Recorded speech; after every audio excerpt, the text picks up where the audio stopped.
Bantam Doubleday Dell Audio Publishing presents The Surgeon by Tess Gerritsen. Read for you by Boutsikaris. Today, they will find her body. It will not take long for the snooty ladies at the Kendall and Lord Travel Agency to notice that Diana is not at her desk. One of them will call Diana's Back Bay residence, but the phone will ring, unanswered. Maybe Diana is in the shower and can't hear it. Or she has already left for work but is running late. A dozen perfectly benign possibilities will run through the caller's mind. But as the day wears on, and repeated calls go unanswered, other, more disturbing possibilities will come to mind. I expect it's the building superintendent who will let Diana's coworker into the apartment. I see them starting up the hall, the superintendent right behind her, watching that she doesn't steal anything. Then he looks through the doorway, into the bedroom. He sees Diana Sterling, and he is no longer worried about something as inconsequential as theft. He wants only to get out of that apartment before he throws up. I would like to be there when the police arrive, but I'm not stupid. They know my urge to return is strong. Even now, as I sit in Starbucks, watching the day brighten outside the window, I feel that room calling me back. But I am like Ulysses, safely lashed to my ship's mast, yearning for the siren's song. I will not dash myself against the rocks. I will not make that mistake. Instead, I sit and drink my coffee, while outside the city of Boston comes awake. A siren screams in the distance, calling to me. I feel like Ulysses straining against the ropes, but they hold fast.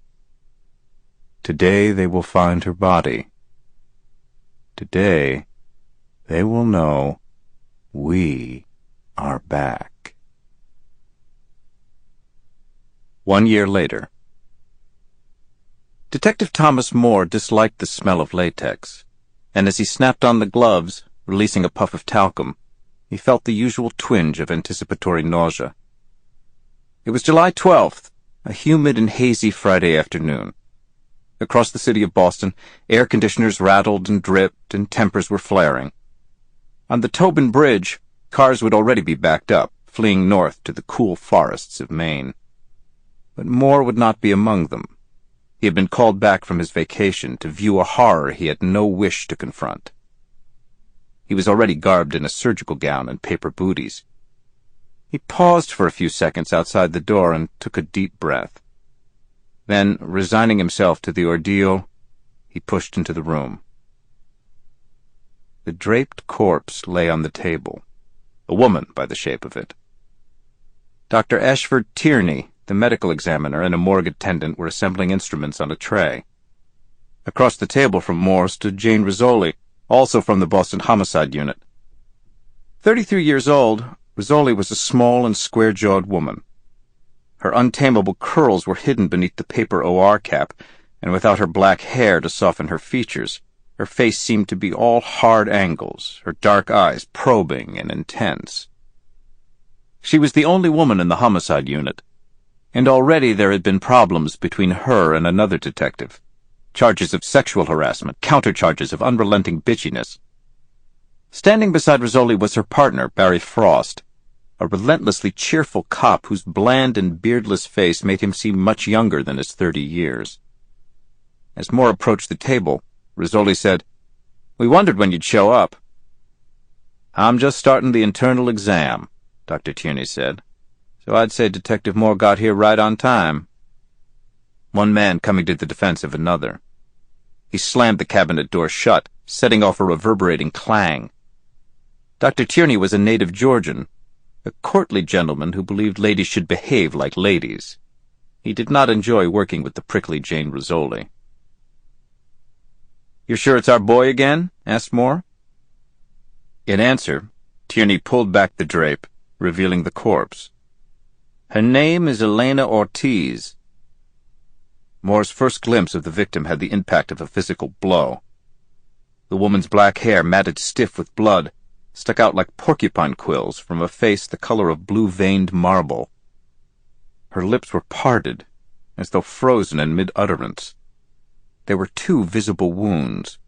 One was a deep slash across the throat, extending from beneath the left ear, transecting the left carotid artery, the coup de grace.